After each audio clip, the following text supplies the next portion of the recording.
what an amazing time this is. This is our third season now. So I'm going to divide my remarks into three parts. The first part will be about inflation. The second part will be about inflation. And the third part will be about inflation. Because inflation is everywhere.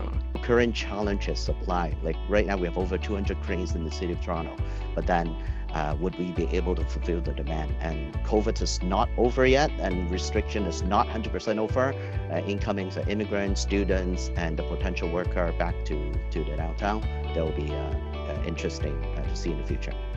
What we've seen is that people, just before an increase in interest rates, they want to get back, they want to make sure they get into the market. Having gone through these several times in my career, we'll find an answer of the areas we can't control.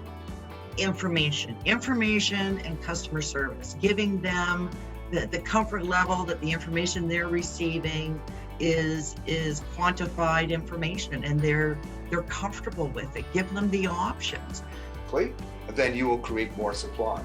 That's the key to creating more housing that will bring prices down. Leo, you're my hero. And they committed to using the task force recommendations as a blueprint in future legislations to really tackle the issue of supply as it comes from a process perspective. It signaled a change, and it was a change that we all need in culture in order to recognize that we have a supply problem, and it was the beginning of the process of solution. Should we be looking at immigration that directly correlates with the needs of the industry? Absolutely. And I think a lot of our well-intentioned, very well-intentioned policies can get in the way of some basic economic decisions.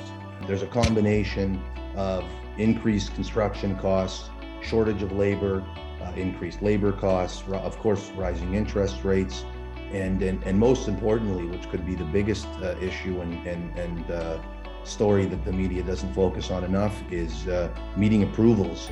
We're seeing a little bit on the West Coast, at least, some resilience in terms of higher end buyers. It is a year-over-year single-digit price increase of about 7 to 9%, which is more in line with what the Ottawa market has had in the past. Everyone, and again, I echo Grace, a great panel and a great conversation.